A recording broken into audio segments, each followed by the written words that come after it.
Bora lá, galera, vamos acompanhar mais um debate aqui do jogo entre Corinthians e Vasco. O Corinthians vencendo o Vasco, né? E o Vasco se afundando cada vez mais no Campeonato Brasileiro. O Vasco hoje chega à sua 11ª derrota no Brasileirão e o torcedor já tá preocupado porque aquela novela de Série B, né? O torcedor não quer que o Vasco volte para a Série B, né? A SAF chegou com aquela promessa de Vasco nunca vai ter time inferior a demais. Não está acontecendo isso, o Vasco tem o pior time do Campeonato Brasileiro e já o Corinthians vai chegando a 19 pontos e agora diminui o risco de entrar na zona de rebaixamento. Pelo menos eu acho que nas 2 próximas rodadas o Corinthians fica tranquilo, entendeu? Mas para isso também tem que somar nas próximas rodadas, galera. Vamos acompanhar o debate aqui do programa Sport Center falando tudo sobre esse jogo. Link na descrição, galera. Crédito, direitos autorais e ESPN do Grupo Disney. Zona da confusão. Sobre esse jogo, sem torcida, eu saindo daqui vou consultar um amigo que entende muito, advogado de leis esportivas, etc., o Andrei Campos, para ele me explicar por que a torcida do Vasco não teria direito a ir a esse jogo. Eu vi que o Vasco está pedindo na justiça para que os jogos, que ele está também de portões fechados, sim, se jogar fora, possa permitir crianças até 12 anos, mulheres, etc., tal. Ele está pedindo isso. Talvez pudesse nesses jogos, porque para mim o punido, neste caso específico hoje, o Vasco também está punido. Mas o Santos está jogando com portões fechados, o adversário vai lá, não tem nada a ver com isso. Por que não pode pôr lá 1.000 e poucas pessoas do adversário? Parece uma loucura, não sei como seria, mas enfim, acho estranho uma questão. Acho estranho que os dois sejam punidos, porque aí você puniu o adversário também. É algo histórico, é assim que acontece. As punições, elas são feitas desse jeito. Sim. Mas é uma questão interessante, que a gente pode colocar mudar. assim, uma hora pode mudar. Pode, claro que pode. Se o Vasco está pedindo agora para pôr mulheres, crianças, pessoas... CD. Então, se pode isso, talvez pudesse hoje, no caso, hoje não agora porque o Vasco está punido também, mas em jogos que só tem um clube punido, coloca o adversário passa a ter direito, porque você aumenta a punição, né? O torcedor vai ficar ainda mais consciente do quanto ruim é você fazer alguma coisa errada contra o seu time, no seu estádio, como fez o Corinthians, está com essa punição, porque além de não ter a sua torcida, vai ter, em menor quantidade, a do adversário. Mas, enfim, esse é um caso para Andrei Campos resolver para mim depois. Depois você conversa com ele e aí passa para a gente a informação. Para saber se isso é possível. Tá bom. Olha, vou dar boa noite também para a Nath Ferrão e para o Donan. Nath, tudo bem? Boa noite. Vamos começar falando desse Corinthians e Vasco. E é um Corinthians que eu fiquei me questionando. Olha só, ele vai com tudo. Ele vai com o Renato Augusto e ele vai colocar o que ele tem de melhor, pelo menos ali dos jogadores que ele tem à disposição. E ainda teve um caso muito curioso, porque o Renato Augusto, ele leva uma bolada antes de começar o jogo, e aí ele cai, e aí todo mundo, sim, mas espera aí, e ele vai deixar de ir para o jogo por conta disso, mas não, depois ele se levanta, vai e joga o primeiro tempo. Você gostou do primeiro tempo do Corinthians e odiou o primeiro tempo do Vasco, ou mesmo com a derrota você conseguiu ver alguma luz? Boa noite, Marcela, boa noite, Donan, boa noite, Mauro, ao fã de esporte. Eu acho que tem sinais positivos nesse Vasco, do que se via no começo ali do campeonato. Começo não, né? Porque no começo do Campeonato Brasileiro parecia que o Vasco não ia brigar para não cair. Mas as coisas começaram a desandar. Mas é um Vasco que mostra um pouquinho mais de organização e aí falta a qualidade técnica. Falta o ajuste, falta esses jogadores se conhecerem melhor, entenderem melhor qual é o sistema que o Ramon pensa para esse Vasco. Acho que tem uma questão de tempo aí e assimilação. Mas já há, na minha visão, uma melhora nesse Vasco. Já há sinais de que pode competir melhor. É que o Corinthians tem um cara, que é o Renato Augusto, que consegue ali, num mínimo toque, deixar o Maicon em condição de dar um balaço e conseguir um belo gol pro Corinthians. Agora, no segundo tempo, o Vasco cresce de produção, o Corinthians até esfria um pouco, o Mauro dá uma descida ali depois que faz o gol, e o Vasco cresce. Só que teve 3, 4 oportunidades em que chutou muito longe, não teve uma definição eficiente. Agora, o Corinthians tinha que fazer isso, tinha que conseguir o resultado. Consegue um resultado importantíssimo dentro da sua casa, mas ainda tem muitas questões defensivas nesse Corinthians que preocupam. O Vasco criou muito dentro da área do Corinthians E é uma coisa recorrente, principalmente o sistema defensivo, a última linha. O Corinthians não ataca o jogador com a bola, o Corinthians dá espaço ao jogador que tem a bola para ter a tranquilidade, ou de fazer o passe, ou de tentar o chute e conseguir uma bela vitória. Pois é, com um adversário com um pouco mais de qualidade, né, nesse último passe aí, pode levar gols e gols bobos.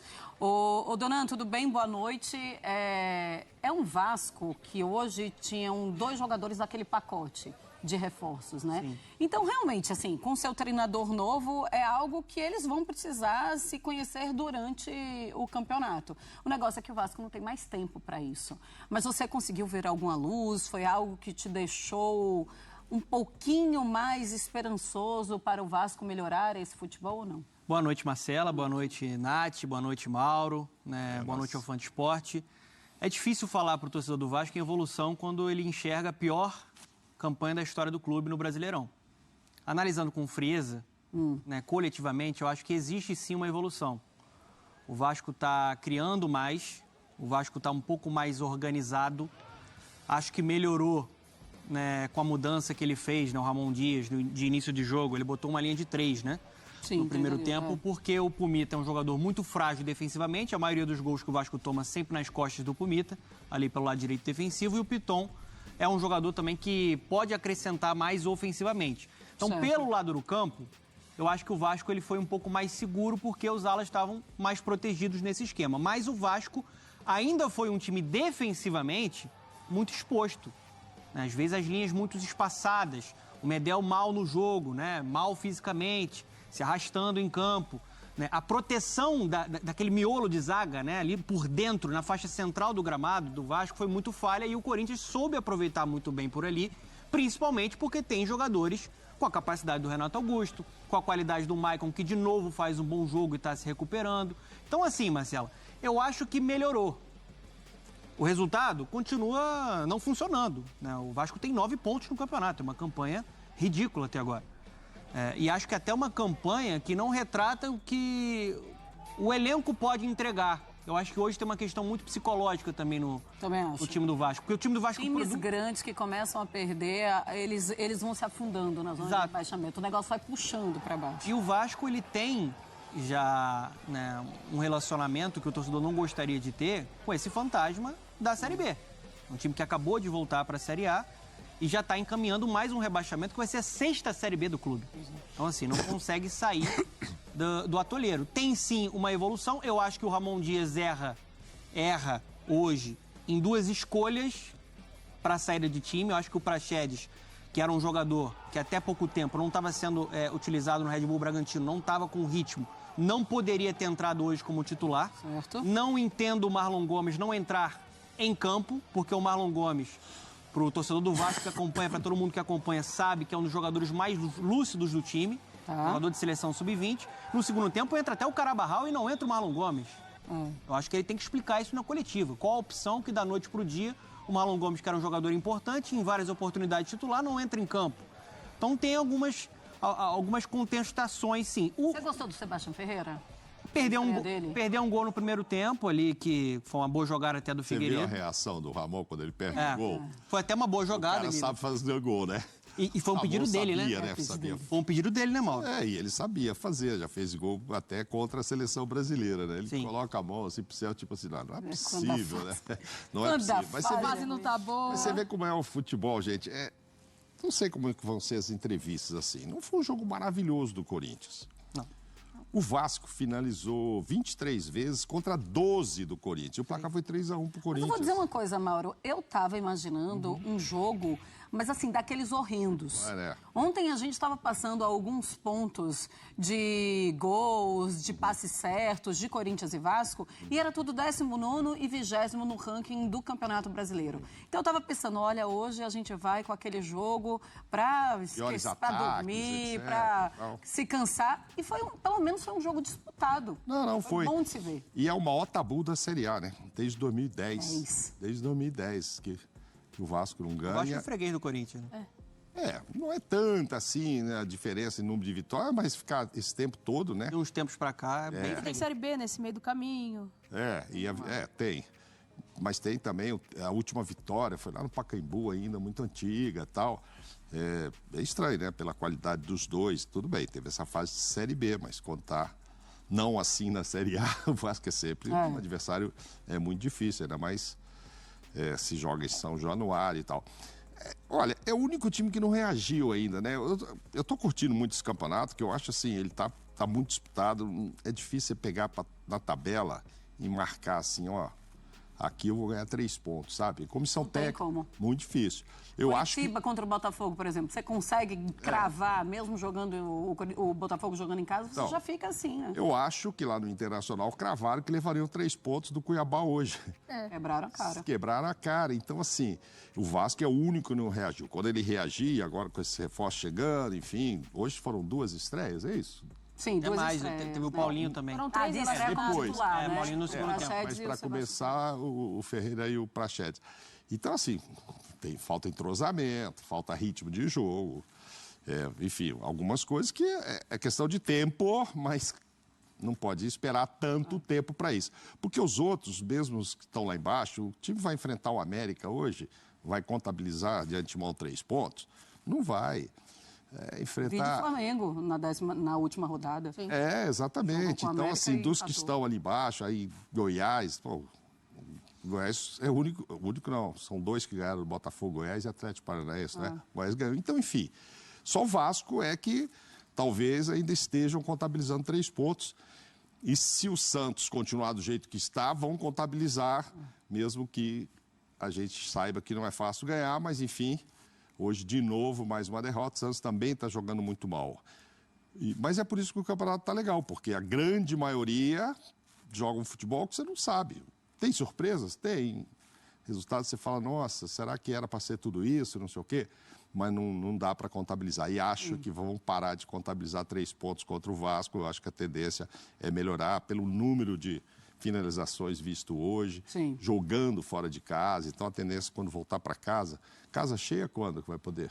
Daqui era um mês, tempo, né? Era um mês, então, por tempo, já se passaram aí pelo menos uns 15 dias, acho que mais 15 dias para a gente começar a ter torcedor novamente. Olha, daqui a pouquinho eu vou perguntar se vocês conseguem enxergar alguma reação na partida de hoje do Vasco, apesar da derrota, mas eu quero mostrar a classificação do Campeonato Brasileiro, tá? Até aqui. Logicamente, sem contabilizar os jogos que estão em andamento. Olha, tem Botafogo na liderança com 40 pontos, ainda vai jogar nessa rodada. O Grêmio tem 29 pontos, o Grêmio tem 2 jogos a menos porque ainda vai jogar na rodada e já tinha um jogo a menos, né?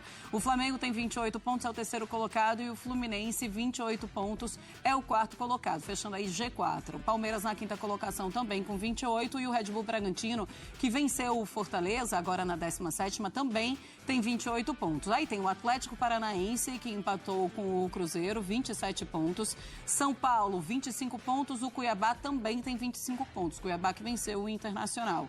O Cruzeiro, que teve esse empate, 23 pontos, é o 10º colocado. Aí vamos para a segunda página, a gente já mostra Fortaleza, 11º, 23, o Inter também tem 23 pontos, o 12º. O Atlético Mineiro tem 21 pontos, é o 13º. O Corinthians subiu um pouquinho ali, foi para a 14ª colocação com 19 pontos conquistados. Mas aí, se vence a próxima rodada, já vai subindo e já vai tendo um pouco mais de tranquilidade no Campeonato Brasileiro. Aí, seguido de Santos, uma péssima fase, 17 pontos apenas. O Goiás é o primeiro time fora da zona de rebaixamento, tem 15 pontos. Na zona de rebaixamento, a gente tem Bahia com 14, Coritiba também com 14, América Mineiro tem 10 pontos. A gente lembra aí que o América Mineiro ainda vai jogar na rodada e já tinha um jogo a menos. E o Vasco também tem um jogo a menos, tem 9 pontos conquistados apenas. É o confronto direto, né? América e Vasco, jogo adiado. Além de Grêmio e Corinthians. O Grêmio e Corinthians lá, o Grêmio que é vice, né? Pode fazer uma diferença, mas é um jogo adiado do primeiro turno na casa do Corinthians. Então, também o Corinthians pode melhorar bem essa posição aí, porque hoje só passou o Santos hoje, mas se ganhar. Mas, enfim. E o América e Vasco é em Belo Horizonte. É Belo Horizonte. Lá, né? Sim. Tá certo. Nath, dá para pensar com... Galera, o Corinthians, né? O Corinthians tem tudo para poder melhorar na tabela de classificação, né? Brigar do meio para cima, né? Que eu digo do 10º para cima, já porque eu acredito que esse ano, dito que as equipes brasileiras estão bem, a possibilidade de ser um brasileiro campeão da Sul-Americana e da Libertadores é grande, né? E se tivermos aí esses 2 campeões, provavelmente teremos aí G8 dando vaga na próxima edição da Libertadores, né? Isso daí seria muito bom, 8 vagas. Na minha opinião, o Corinthians tem plenas condições de brigar aqui até a 8ª colocação para cima, né? Tem time, tá chegando os jogadores também, né? O Vanderlei Luxemburgo parece que agora tá dando certo aí as coisas que ele tem tentado no Corinthians, né? E agora, né, a próxima rodada, o Corinthians vai jogar contra o Internacional em Porto Alegre, né? O jogo vai ser no próximo sábado, 18h30, né? Um jogo difícil, né? Vai pegar o Internacional em crise, né? O Corinthians agora vai chegando a 19 pontos, né? O Corinthians, um fato importante no Campeonato Brasileiro, né? Pela primeira vez o Corinthians há 3 jogos sem perder no Campeonato Brasileiro, né? Pelo menos não tá naquela só empata ou perde, agora vem de 2 vitórias, né?